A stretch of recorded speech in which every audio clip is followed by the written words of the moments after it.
Chers patients, bonjour. Aujourd'hui, dans ce contexte pandémique de coronavirus, je vais vous dire que je pense à vous. Et je vous adresse ce message de soutien et de confiance. Aujourd'hui, je vais vous rappeler les pistes à suivre pour éviter d'être contaminé et surtout pour éviter d'avoir les complications qui sont souvent fatales. Cette approche est holistique et elle fait partie d'une médecine intégrative, ça veut dire complémentaire, à la médecine allopathique hospitalière. Je tiens à saluer le courage de mes confrères, pneumologues, infectiologues et surtout les réanimateurs qui vivent des moments difficiles actuellement. Alors, je vais aborder l'alimentation. Et comme disait l'Hippocrate, que ton aliment soit ton premier médicament. Puis, je vais aborder la micronutrition. Alors, ce sont, pour ceux qui ne savent pas, ce sont des apports des cofacteurs et des vitamines et des minéraux qui aident au fonctionnement enzymatique de notre corps. Après, je vais parler de l'homéopathie, surtout de la notion de terrain homéopathique, puisqu'en fait, c'est le mode réactionnel de chacun. Ça veut dire que chacun va faire sa maladie et chacun va, oui ou non, avoir des complications. Et je vais finir avec l'approche ponctuelle de l'aromathérapie anti-infectieuse. Ça veut dire l'utilisation des huiles essentielles qui ont comme but principal de tuer le virus ou calmer l'inflammation ou calmer, donc ils ont plusieurs impacts. Alors, comment agir sur l'alimentation? J'ai une phrase que j'utilise souvent avec mes patients et je dis que nous sommes ce que nous mangeons.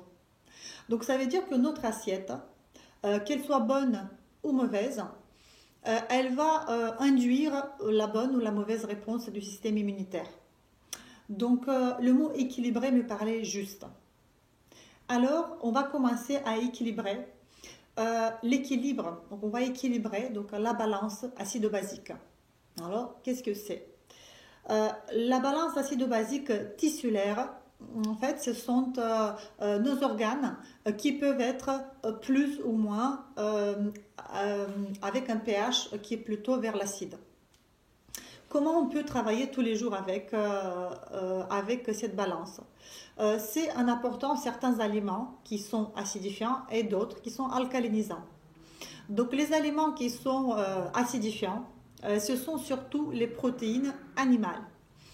On peut faire comment? Tout de suite, on peut remplacer les protéines animales par des protéines végétales, puisque nous avons toujours besoin des protéines pour fonctionner. Donc les protéines végétales, surtout dans les légumineuses. Donc ce sont les lentilles, les pois chiches, les haricots secs. Et on va limiter les viandes. Pourquoi? Parce que aussi ils peuvent créer une dysbiose intestinale par putréfaction et qu'elle va travailler négativement sur notre système immunitaire. Je vais revenir un peu plus loin. On va augmenter aussi les aliments alcalinisants. C'est quoi les aliments alcalinisants? Ce sont les légumes. Alors les légumes de toutes les couleurs et qu'ils soient idéalement à 3 repas par jour. Donc on a aussi les fruits qui ont aussi un impact assez intéressant sur la santé. Cet équilibre acido-basique, il a été évoqué à plusieurs reprises entre nous les médecins par rapport au traitement allopathique actuel, notamment le traitement par plaquenil, où il y a l'hydroxychloroquine, qui est le principe actif, qui agit sur la réplication virale, puisque lui, on sait que ce coronavirus, il a besoin d'avoir un terrain plutôt acide, puisqu'il se multiplie plutôt dans les organites acides qui sont les peroxysomes, et que ce médicament, il travaille comme une base faible et qui va travailler pour limiter la réplication et la multiplication de ce virus. Alors pourquoi pas, nous, à la maison, nous pourrons travailler en amont de ce médicament ou en amont du virus pour préparer le terrain qui soit moins commode, on va dire, pour ce virus. Alors maintenant, je vais parler de l'inflammation. Ça veut dire on va travailler sur l'équilibre pro-inflammatoire et anti-inflammatoire du corps. Cela, il dépend aussi de notre assiette. Notre assiette est surtout de la composition de nos membranes cellulaires en gras. Alors, on a du bon et du mauvais gras dans le corps. Ça, tout le monde le connaît. Alors, le bon gras, c'est le gras qui va apporter des molécules qui s'appellent des résolvines de l'inflammation. Parce que nous avons besoin d'initier une inflammation, ça veut dire avec des graisses qui sont plutôt saturées, telles que l'acide arachidonique, il est utile et nécessaire pour le corps, mais il faut qu'il soit en quantité suffisante, qu'il y ait un bon équilibre entre l'acide arachidonique et les oméga 3. Au jour d'aujourd'hui, l'alimentation moderne, donc suite à la Seconde Guerre mondiale avec cette révolution industrielle, nous avons chargé tous nos aliments en acide arachidonique, ça veut dire un pro-inflammatoire. C'est le pyromane si vous voulez.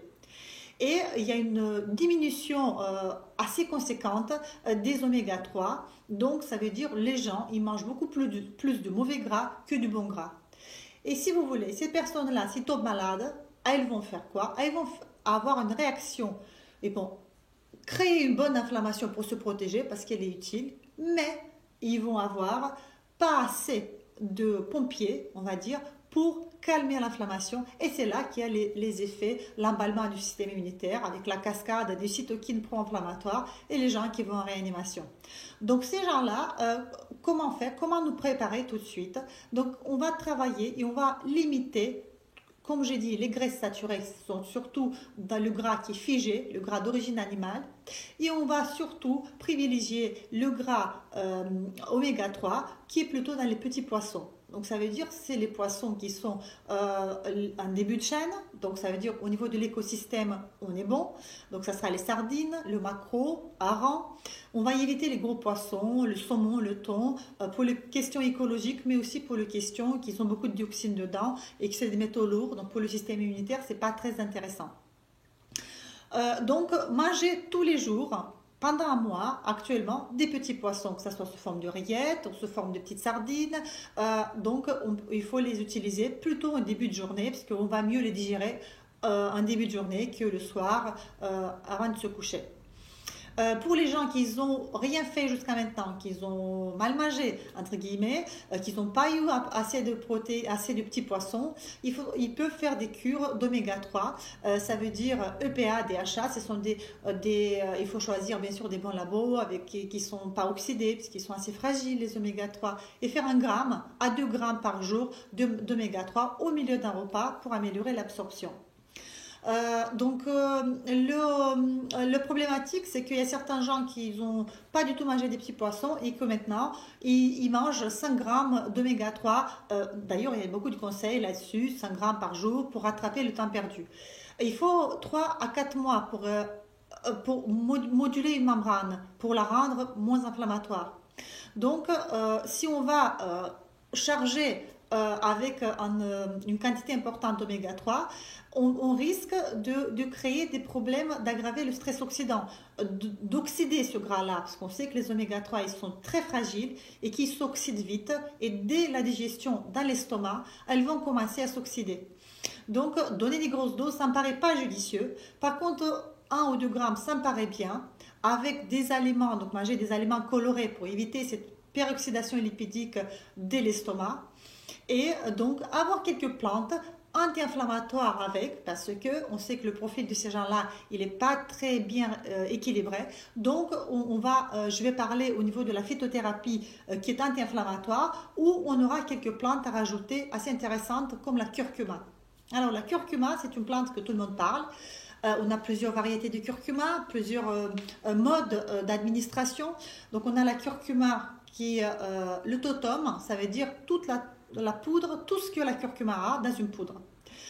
Et nous avons la curcuma où on a extrait la curcumine qui est un principe actif qui est plutôt anti-inflammatoire. alors laquelle prendre? Donc je pense qu'à la longue, quand on prend un extrait d'une plante, on est un peu dans une médecine naturelle mais qui peut être toxique. Puisqu'il va avoir des effets secondaires à la longue. Donc, je ne vous conseille pas à faire de curcumine à des mois entiers. C'est plutôt un cure par rapport à certaines douleurs. Si vous voulez, c'est comme le paracétamol, entre guillemets. On prend de la curcumine pour soigner une douleur aiguë. Par contre, la curcuma en poudre, on peut la prendre à la longue, que ça soit sous forme de curry ou dans tous les plats, mais aussi en gélule, le totum de la plante, parce que elle va avoir bien sûr de la curcumine, peut-être qu'elle va moins bien passer la barrière intestinale, mais c'est pas grave, parce que j'ai besoin d'elle dans l'intestin. Dans l'intestin, elle va avoir un impact sur notre microbiote, parce qu'elle est très riche en polyphénols, qui sont des antioxydants, qui vont entretenir notre microbiote intestinal, et je vais revenir un peu plus loin sur le microbiote. D'autres plantes assez intéressantes dans l'alimentation qu'on peut utiliser, c'est le gingembre. Lui, il est antiviral, il va améliorer la digestion des protéines, il va avoir un impact sur l'absorption des graisses. Donc, il a un rôle très important et surtout, il est anti-inflammatoire. Donc, il faut l'utiliser en lamelles, la racine fraîche, on la met, on la saupoudre les petits poissons, on mange en lamelles, on fait une infusion au gingembre. On a plusieurs formes de consommer le gingembre. Nous avons aussi une phytothérapie. Vous voyez, on a plein d'armes en médecine naturelle et médecine réelle, on va dire, parce que nous faisons partie de la nature. Nous avons le cyprès, qui est une plante antivirale par excellence. Donc, c'est le contact. Dès qu'il y a le contact avec le virus, dès le moindre rhume, le cyprès, il est là pour nous aider. Donc là, nous pouvons prendre 1 gramme et demi de cyprès par jour en 3 prises en période de 7 à 10 jours par rapport au début du virus. Nous avons aussi l'astragale qui est une plante très intéressante parce qu'elle va être immunomodulatrice, c'est une plante adaptogène d'ailleurs. Et elle va avoir un impact sur les virus à ARN. Donc ça veut dire sur les virus un peu de la famille du coronavirus. Donc il y a un impact direct antiviral sur la multiplication de ces virus-là. Donc, vous voyez, donc ça c'est certaines plantes, nous avons une multitude de plantes qui ont des effets similaires, mais là, bon, je vous ai donné un peu les plus importantes. Bien sûr, le cassis, le bourgeon de cassis, on peut l'utiliser pour les enfants, parce que il est très bien dosé, il n'a pas des effets secondaires et c'est un cortison-like, donc il va améliorer la réponse de la surrénale pour l'inflammation. Maintenant, je vais parler un peu plus en détail de la micronutrition. Ça veut dire les aliments que nous savons pas dans quel aliment vraiment les manger, comment les trouver. Souvent, certains, il faut les doser dans le sang pour voir où sont les carences. C'est adapté par rapport à la personne. Et je vais essayer de reprendre un peu les plus importants, ce qui revient souvent au niveau du système immunitaire. Donc le premier, c'est le zinc. Alors le zinc, c'est un minéraloïde qui fait partie d'une multitude de réactions dans le corps humain, mais surtout c'est un antiviral qui est reconnu. Donc ça veut dire que lui, il faut l'utiliser dès le début, pendant une période, on va parler d'une période d'1 mois si vous voulez, parce que tout se contrôle après, ça se dose et j'aime pas donner des traitements éternels. Donc le zinc, ça sera à prendre donc pour les gens qui ont pris souvent, qui mangent bien, pour la plupart de mes patients qui font attention, qui savent ce qu'ils font et tout ça. Donc le zinc, ça sera plutôt à prendre une gélule, ça veut dire 15 mg, 20 mg par jour, c'est plutôt suffisant. Par contre, s'il y a les symptômes de moindre rhume qui débutent, donc là, on double la dose, on met à 40 mg parce qu'après, il peut être un peu vite saturable et ça peut être un peu, pas très toxique, mais c'est moins souhaitable d'augmenter les doses assez fort. Donc 40 mg, 6 symptômes. Alors maintenant, le fer. Alors, le fer, vous voyez, donc du coup, il est plutôt par rapport à certaines tranches de patients. Les enfants qui sont souvent malades, les petits enfants maigrichons qui sont tout le temps malades, qui ont du rhume sans arrêt et tout, le fer, bien sûr il faut des fer, tous ces minéraloïdes, il faut que ça soit sous forme de chélaté pour qu'ils soient mieux assimilés. Donc ça sera 4 à 8 mg de fer par jour pour les enfants et pour les adultes entre 14 et 28 par rapport à leur statut de ferritine, donc ça veut dire la réserve de fer. C'est les femmes qui sont réglées, qui ont des règles abondantes, elles peuvent être le sujet. Donc j'ai dit les enfants et surtout, n'oublions pas les végétariens. Donc, ils ont souvent des carences en fer et on sait que le fer, il va améliorer le pouvoir de phagocytose des macrophages. Donc, ça veut dire on va vraiment stimuler l'immunité innée. C'est celle qui va tout de suite sur le terrain et c'est là qui va aller se battre. Il ne connaît pas l'ennemi, mais il va aller attaquer sur le front. Donc, si on n'a pas de fer, on aura une mauvaise initiation de la protection immunitaire. Le magnésium et la glutamine, ce sont les carburants de nos cellules immunitaires. Ça va leur donner de l'énergie pour aller travailler sur le front et lutter. Donc le magnésium, c'est plutôt à 400 mg par jour, on est plutôt à des doses assez correctes, sous forme de bisglycinate ou de citrate. Et la glutamine, 1 g par jour à 3 repas, avant les repas.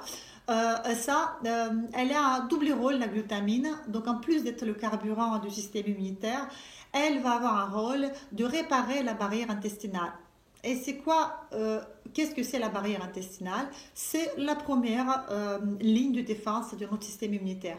Si la porte est fermée, l'ennemi ne va pas rentrer à la maison. La glutamine va protéger cette barrière intestinale. Donc, le rôle de la glutamine, si vous voulez, le troisième rôle intéressant, c'est qu'en fait, en limitant cette barrière intestinale, en fermant ces portes, on va éviter qu'il y ait des morceaux de bactéries qu'on appelle de lipopolysaccharides, des bactéries gram-négatives qui sont dans l'intestin et qui vont par le flux sanguin aller dans le poumon. Ils vont créer des surinfections bactériennes chez les personnes qui sont déjà atteintes, qui ont cette pneumopathie virale. Et là, il va y avoir des bactéries qui vont se surajouter. Et là, le risque de dégradation, il est beaucoup plus important. Je vais parler de quelque chose qui a été évoqué cet week-end par l'OMS, c'est la vitamine D. Donc finalement, l'OMS, il a dit que la vitamine D, tout de suite, il faut la donner à tout le monde. Bon, nous, en micronutrition, on le donne tout le temps. On sait qu'elle a un rôle immunomodulatrice et qu'elle a un rôle, en fait, sur l'enzyme de conversion de l'angiotensine.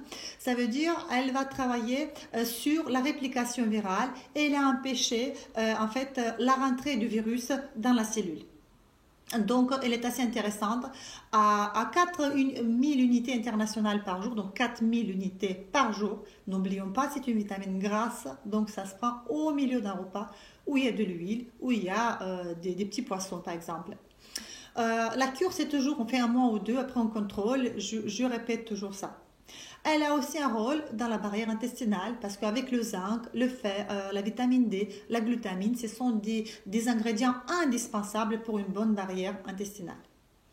Le sélénium. Alors, le sélénium, il est un outil très important pour notre système immunitaire. Par contre, on ne peut pas donner à tout le monde. Les gens qui ont des antécédents du cancer du prostate ou les personnes diabétiques, il faut mieux le doser avant et puis par rapport à leur statut, on peut leur donner. Sinon, les gens plutôt âgés, donc ça veut dire on sait qu'ils ont une baisse du sélénium par baisse d'absorption, par manque de micronutriments en général, on peut leur donner une cure de 6 mois, même si on ne fait pas de dosage. Donc, ou les personnes jeunes, on a fait un statut qui n'est pas optimal, on peut bien sûr leur donner du sélénium aussi. Alors, le dosage, c'est plutôt à 200 microgrammes, donc on sait que c'est un peu plus que le dosage nutritionnel recommandé, mais on n'est pas du tout dans les doses toxiques pharmacologiques. Donc, le sélénium, il va diminuer la virulence du virus. Alors là, c'est très intéressant, puisqu'on sait que le coronavirus, il est très virulent. Donc, le sélénium, il va avoir un impact intéressant. En plus, il va augmenter la lymphocyte, le natural killer. Donc, on va travailler aussi sur l'immunité innée. Donc là, le sélénium est très indiqué. Après, les Chinois maintenant, ils ont parlé de la vitamine C liposomale où ils l'ont utilisée chez les patients malades pour diminuer la durée de la maladie, mais ils l'ont fait en intraveineux et ils l'ont fait à des doses pharmacologiques, ça veut dire des doses extraordinairement fortes que nous, à la maison, on ne peut pas prendre ça. Donc, alors, est-ce qu'il faut la prendre ou pas? Je dis oui, il faut la prendre à des dosages à 1 gramme ou 2 grammes par jour, toujours au milieu du repas parce que c'est une vitamine qui est liposomale, donc il faut qu'il soit absorbé avec le flux des graisses dans le corps. Donc pourquoi il faut la donner? Parce qu'il va travailler comme une vitamine antioxydante, donc en limitant le stress oxydant qui est créé par une inflammation. Donc on va limiter l'emballement du système immunitaire et une mauvaise réaction du système immunitaire avec la cascade des interléukines pro-inflammatoires. Donc il va travailler sur cet axe-là. Donc pourquoi pas? Nous avons les citrates. Alors les citrates, je reviens à l'approche sur l'équilibre acido-basique et que je vous rappelle que le virus, il aime se multiplier dans les organites acides et sur un terrain qui est acide. Donc les citrates, on peut les donner en complément alimentaire pour travailler cet équilibre acido-base, mais aussi pour les gens qui sont en acidose. Donc en complémentation, donc des fruits, des légumes, des protéines végétales. Donc nous pourrons rajouter les citrates en complément alimentaire. Ça c'est plutôt, on va dire plutôt par rapport au terrain, mais il n'y a pas des effets secondaires. Tout simplement prendre un peu de bicarbonate de soude, la moitié de la cuillère à café tous les matins dans un petit verre d'eau, c'est pas nocif. Surtout, il ne faut pas le prendre avant le repas pour ne pas diminuer l'acidité. Sinon, à jeun, on peut le prendre. On a aussi le N-acétylcystéine. Alors, c'est quoi ça? Donc, c'est un précurseur de glutathion réduit. Donc, ça veut dire que le glutathion, en plus d'être au cœur de régulation du stress oxydant dans le corps, donc ça veut dire qu'il va régler le système immunitaire pour qu'il ne s'emballe pas trop, parce qu'on sait que l'oxydation, c'est la première arme. Donc, c'est les radicaux libres qui vont tuer les microbes. Donc, il faut les laisser, mais il ne faut pas trop les laisser à s'emballer un peu trop. Donc, le N-acétylcystéine, il a un impact sur ça. Donc, en préventif, il faut le donner à 500 mg 3 fois par jour. Et par contre, s'il y a la maladie, il a un rôle encore plus intéressant parce qu'il va limiter l'inflammation au niveau du poumon. Il va améliorer l'échange au niveau gazeux au niveau du poumon en limitant cette inflammation. Donc là, on double la dose, on prend 1 gramme matin, midi et soir. Et là, on fait une cure, bien sûr, une cure courte, parce que on sait que le glutathion, il va travailler, si vous voulez, il va essayer de faciliter la mort des cellules qui sont déjà infectées avec le virus. Du coup, on va limiter la propagation du virus dans le corps. Là, je vais faire une parenthèse pour les personnes âgées au niveau de la micronutrition, parce qu'on sait donc qu'ils sont un thymus qui ne marche pas. Le thymus est une glande immunocompétente qu'avec l'âge, et surtout avec le manque de zinc, il va évoluer. Donc en donnant du zinc, on va stimuler ce thymus qui va produire les anticorps. Donc on va travailler sur la seconde étape du système immunitaire, la réponse adaptative. Donc le zinc, toujours, je vous ai dit, entre 20 et 40 mg par jour. Les personnes âgées, ils ont souvent une sarcopénie, ça veut dire une masse musculaire qui commence à être faible. Pourquoi?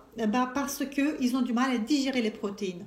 Et les pauvres, ils ont beaucoup d'entre eux des traitements par antiacides. Donc, les traitements antiacides, ils vont limiter la digestion gastrique des protéines. Et en fait, nous savons que les anticorps, ils sont formés des acides aminés. Donc les acides aminés, ils viennent de la digestion des protéines. Donc si on va améliorer en amont, en début de chaîne, la digestion de protéines, on aura une meilleure réponse immunitaire par la production d'anticorps qui seront présents sur le terrain. Donc, limiter, donc comment il faut faire? Donc, il faudra donner, donc, en dehors de limiter cette iatrogénie par les médicaments antiacides, et il faudra consommer aussi du gingembre, du curcuma, qui sont des plantes qui vont faciliter la digestion gastrique. Après, on a micronutrition au cas par cas. On peut doser l'acidité gastrique et donner par rapport à un complément alimentaire de acide chlorhydrique ponctuel en plus pour améliorer cette acidité, pour améliorer la digestion des protéines. Les personnes âgées, ils ont aussi souvent une insuffisance en oméga 3 parce qu'ils ont aussi, par cette insuffisance enzymatique, insuffisance hépatobiliaire, ils vont avoir du mal à absorber les graisses. Donc en plus de ne pas manger les petits poissons, ils vont absorber pas facilement les graisses, donc les oméga 3, anti-inflammatoires que j'ai parlé, mais aussi la vitamine D, la vitamine C liposomale, la vitamine E. Tout ça, c'est des vitamines qui sont grasses, donc ils ont besoin d'être absorbés avec le flux des graisses. Donc, comment faire avec cette personne? Donc, il faudra leur apporter, bien sûr, au jour d'aujourd'hui, une cure, 1 gramme ou 2 d'oméga 3. Et après, manger avec du gingembre au milieu du repas pour améliorer l'absorption des graisses. Après, nous avons des plantes comme le radis. Consommer le radis noir. Le radis noir en lamelles ou râpé, ça améliore l'absorption des graisses, donc ça améliore la digestion. Donc on est tout bon. En plus, le radis noir il contient du soufre, donc il va être draineur pour le poumon.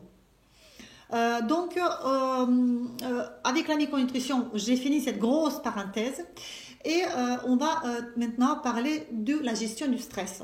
Alors, surtout le stress psychique actuellement, avec tous les médias qui sont là, qui sont en train de nous remplir la tête et nous angoisser au profond de nos lits à la maison.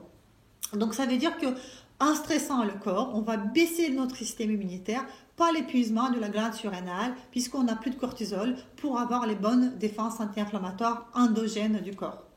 Donc, qu'est-ce qu'il faudra faire? Il faudra faire de la cohérence cardiaque tous les jours. Donc, il y a des applications sur le smartphone, donc à le faire régulièrement. La méditation, le yoga, la visualisation positive et toutes les autres techniques de relaxation que chacun sait que ça marche pour lui.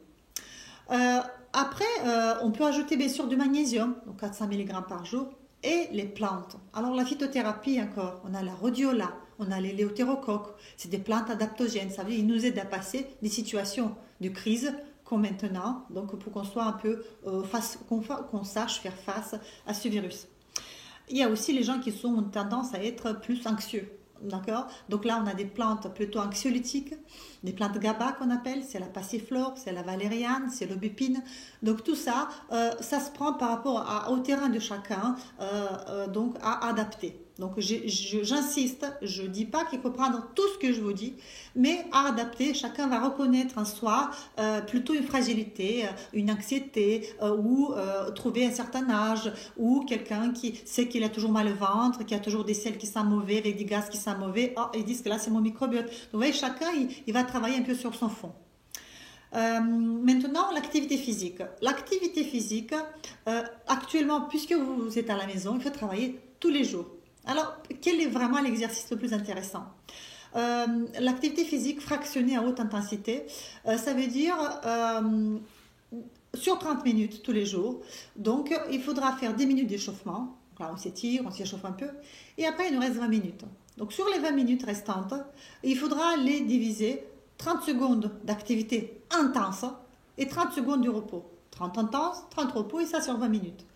Ça va, on va booster, on va muscler le poumon. En fait, on va dilater tous les petites bronchioles, tous les petites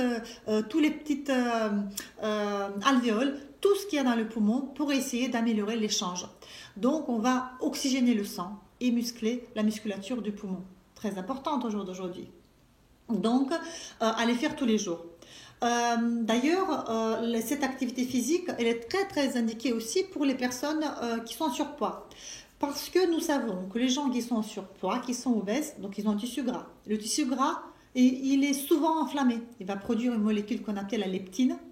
Et la leptine, elle est pro-inflammatoire. Là, on se dit, donc, ces personnes-là, ils ont déjà un mauvais statut, mauvais équilibre entre oméga 3 et les oméga 6 pro-inflammatoires. Donc là, ils ont déjà un terrain à l'inflammatoire. Et en plus, ils ont de la leptine qui est encore inflammatoire. Donc ces gens-là, ils risquent d'avoir une mauvaise réaction. D'ailleurs, fait partie des gens qui ont des facteurs de risque pour avoir des complications. Donc cette activité physique, ça va aider à muscler le poumon, à perdre du poids.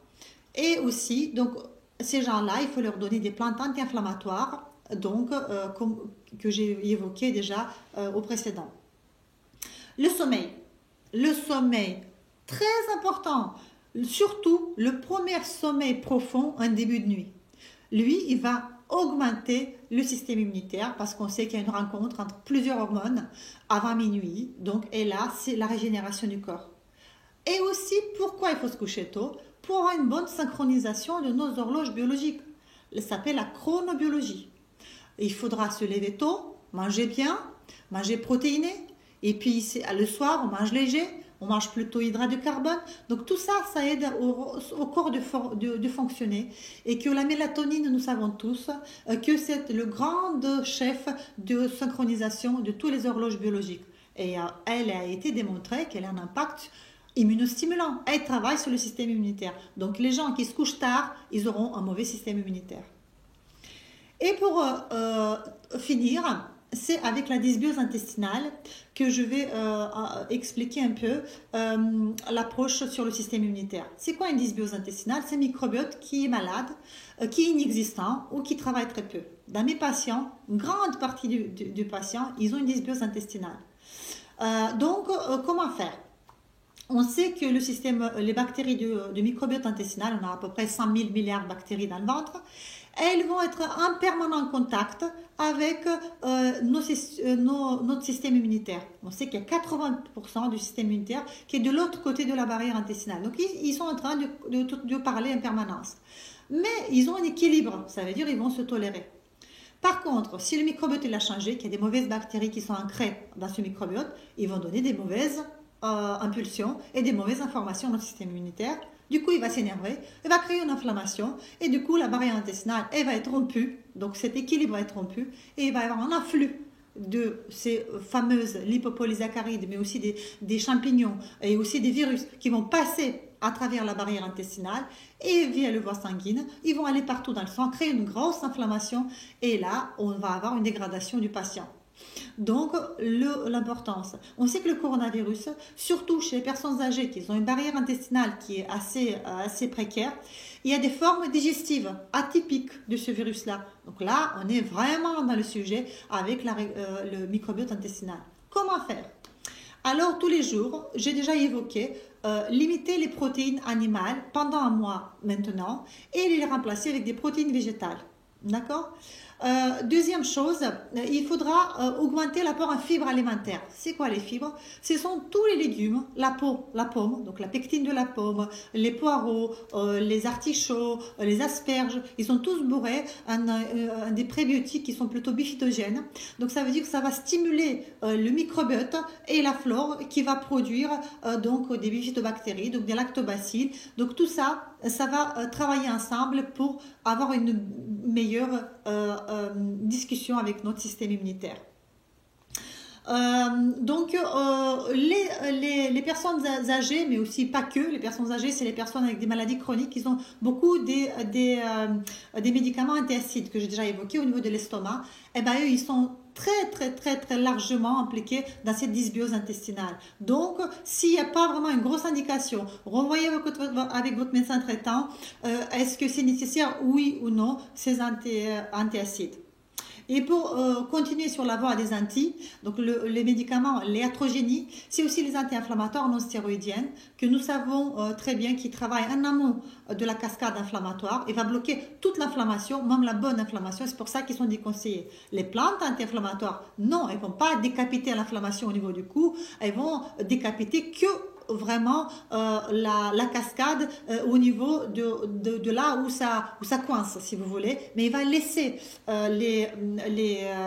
les autres acteurs de l'inflammation à travailler et à nous protéger. Donc il n'y a pas vraiment la même comparaison entre les deux et il est hors de question de les comparer. Donc maintenant, je vais parler de l'approche homéopathique de terrain. Pourquoi ? Parce que en fait, l'homéopathie, elle est très intéressante, très utile pour un médecin clinicien. Parce que ça nous aide à comprendre, en dehors de toutes les polémiques, de médicaments, de pas dosables et tout ça, ça nous aide à comprendre comment le patient fonctionne. C'est vraiment l'approche clinique qui manque à la médecine d'aujourd'hui. Donc, comment réfléchir un homéopathe finalement ? Eh ben, un homéopathe, il va avoir la tendance de chacun. Ça veut dire le mode réactionnel. Comment un patient, il va avoir une complication et un autre patient, il n'aura pas de complication. Pourquoi ? Parce que la morphologie, le mode de réagir à la maladie, il est différent. Et bien l'homéopathie, elle sait prédire ça, elle sait voir ça à l'avance. Donc c'est très intéressant. Par exemple, le terrain qui est plutôt fragile dans ce côté pulmonaire, c'est plutôt les tuberculiniques et les siliciques. Ce sont des diathèses qui qui prédit une mauvaise pronostic des patients qui vont être infectés par le coronavirus, par exemple. Comment vous reconnaître? Ces gens-là, ils ont plutôt une sarcopénie, c'est-à-dire ils sont plutôt fins, fragiles, minces, des gens plutôt maigrichons, avec une ossature qui est faible. Donc ces gens qui ont une déminéralisation déjà qui est assez importante. Et j'ai parlé tout à l'heure, si vous vous rappelez bien, quand on a une acidose de terrain, une acidose de bas grade, ces gens-là, en fait, ils vont piocher dans l'os. Donc l'os, il va se sacrifier pour compenser cette acidose tissulaire chronique. Donc, il y aura cette faiblesse déjà de ce terrain acide qui est là, propice pour le virus se multiplier. Mais aussi, ils ont une sarcopénie, c'est-à-dire un manque musculaire, donc avec cette faiblesse de produire les anticorps. Donc là, ce terrain-là, on voit le patient, on a compris la morphologie, comment ça marche, et on sait qu'eux, ils vont mal évoluer, et là, on les prépare tout de suite. Donc en homéopathie, on va faire quoi? Déjà, moi en tant qu'homéopathe, nutritionniste, donc toute mon activité que je mette au service du patient, je vais déjà essayer de reminéraliser avec des plantes un peu plus dosées. Ça veut dire avec du silicium organique, avec du lithotame, parce qu'eux, ils n'ont pas assez de réserve pour les mobiliser. Et après, je vais donner le médicament homéopathique par excellence pour stimuler cette minéralisation qui s'appelle les calcaréas. Donc, ça sera plutôt les calcaréas phosphorica ou pour certains les calcaréas fleurica. Donc, en fait, c'est des gens, on va stimuler, donc avec l'homéopathie, on va donner une information au corps de pouvoir bouger plus vite ou de donner des informations à certaines étapes particulières de notre fonctionnement immunitaire. Donc, en homéopathie, qu'est-ce qu'on peut donner? On peut donner de la thymuline. La thymuline, j'ai parlé du thymus. Les personnes âgées, ils ont un thymus qui ne marche pas. Donc, avec le zinc, on va donner la thymuline, un 8-DH par exemple, une dose, tous les dimanches, pour améliorer. Donc, vous voyez, on est toujours dans la même direction. Que ce soit en phytothérapie, que ce soit en micronutrition, que ce soit en alimentation, que ce soit en homéopathie, on va tous dans la même direction. On n'est pas du tout contraire. Donc, thymuline stimule le thymus avec le zinc. Très, très bien. Mais j'ai parlé du dysbiose intestinale. Eh bien, l'homéopathie, elle peut aussi avoir son approche. Elle va amener le sérum de Yersin. Le sérum de Yersin, on sait, ce sont des grippes ou des mauvais virus qui commencent par l'intestin. Là, hop, on va tout de suite aux personnes âgées qui font ces formes atypiques. Donc, sérum de Yersin en 8-DH, une dose tous les dimanches. Et on fait ça sur un mois ou deux par rapport à l'épidémie. Donc après, pour les gens qui sont plutôt fins, qui sont plutôt minces, qui sont tout le temps malades, pour les enfants qui sont tout le temps malades, on peut donner du silicea, on la donne plutôt en 9CH et on donne une dose par dimanche, on fait ça sur un mois ou deux. En homéopathie, il n'y a pas que le terrain, on peut travailler aussi en aigu. Par exemple, avec toutes les plantes que nous avons parlé, on peut ponctuellement rajouter du bryonia si elle a tout qui est sèche. Donc, la toux sèche, bryonia, on la prend plutôt en 4 ou 5 CH et on donne 3 granules tous les 2 heures et ça on fait pendant 4-5 jours en plus des plantes que nous avons évoquées. Après, les gens qui ont mal à la gorge, belladonna, ils travaillent très bien. Donc, belladonna, 4-5 CH, 3 granules tous les 2 heures tant qu'il y a le mot de gorge, en plus des autres complémentations que vous en parlez. Et pyrogénium. Il est très important, on le donne plutôt en 5 CH, le pyrogénium, les gens qui sont déjà malades et qui ont peur d'avoir cette surinfection. Là, bien sûr, on revient au microbiote intestinal et là, bien sûr, on règle la dysbiose intestinale et aussi on donne du pyrogénium pour éviter cette surinfection bactérienne et là, on donne 5 granules matin et soir pendant cette période un peu difficile à passer. Donc, vous voyez, tout est compatible. Et pour finir, je vais finir avec l'apport ponctuel de l'huile essentielle qui sont plutôt anti-inflammatoires et anti-infectieux dans notre sujet. Donc, je ne donne pas trop d'huile essentielle par la bouche, péros, parce qu'ils sont légèrement acidifiants. Donc, pour les gens qui sont un peu acides, donner trop d'huile essentielle par la bouche, plein des gouttes tout le temps, c'est pas bien. D'ailleurs, ils sont très toxiques parce qu'ils sont très puissants. Vous voyez, c'est naturel, mais c'est puissant. Là, on fait attention. Donc du coup, par la voix, par les aérosols, c'est intéressant de faire par exemple des gargarismes avec les gens qui commencent avec les maux de gorge. Donc le thym à l'inalol, vous mettez 2-3 gouttes dans un demi-litre d'eau avec un peu de sel et faites des gargarismes. Et là, vous les faites régulièrement tant que la douleur elle est là. Les inhalations, on peut les faire avec des plantes. Si la toux elle est sèche par exemple, on commence avec des plantes anti-inflammatoires calmantes, qui est la camomille romaine, la lavande douce. Donc tout ça c'est 2-3 gouttes dans un petit bol d'eau et on fait des inhalations de 10-15 minutes, 3-4 fois par jour. Si la toux elle est grasse, on rajoute plutôt du eucalyptus, plutôt globulus pour les adultes. Les enfants, c'est les enfants qui sont plutôt les enfants grands, plutôt eucalyptus radiata. Et de la myrte, surtout myrte verte pour la toux qui est grasse, ça aide à décongestionner avec la 1-acétylcystéine qui sont complémentaires que j'ai déjà évoqué. C'est bien de les faire. Alors la polémique de lavage du nez.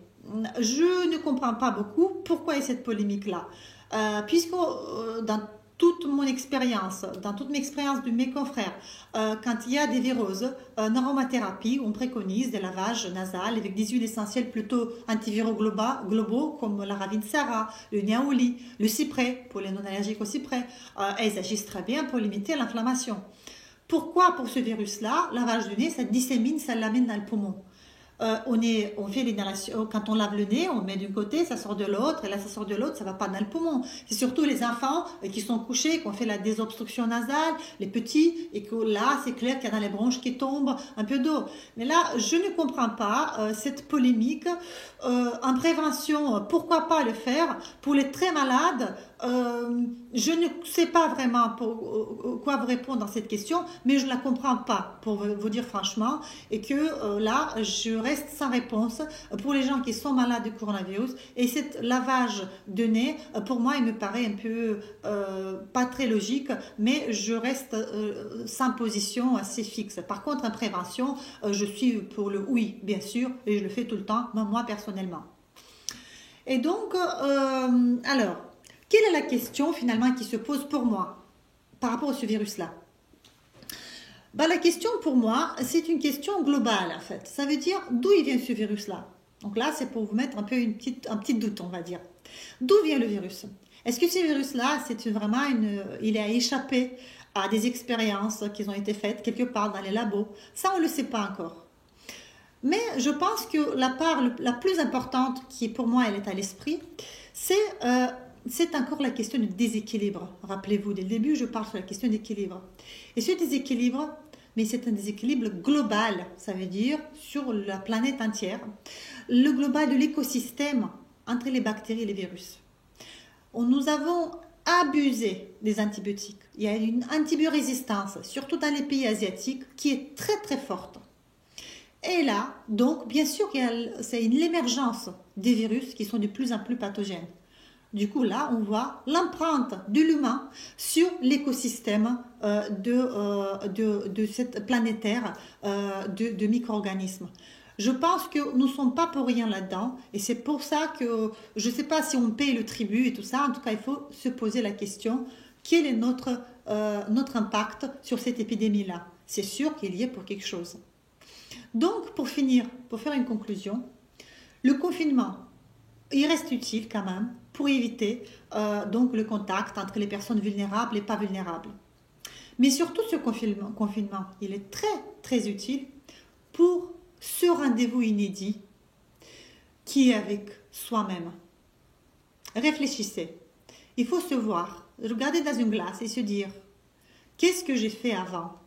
Qu'est-ce que j'aimerais pas continuer après cette épidémie, cette drame mondial qui existe?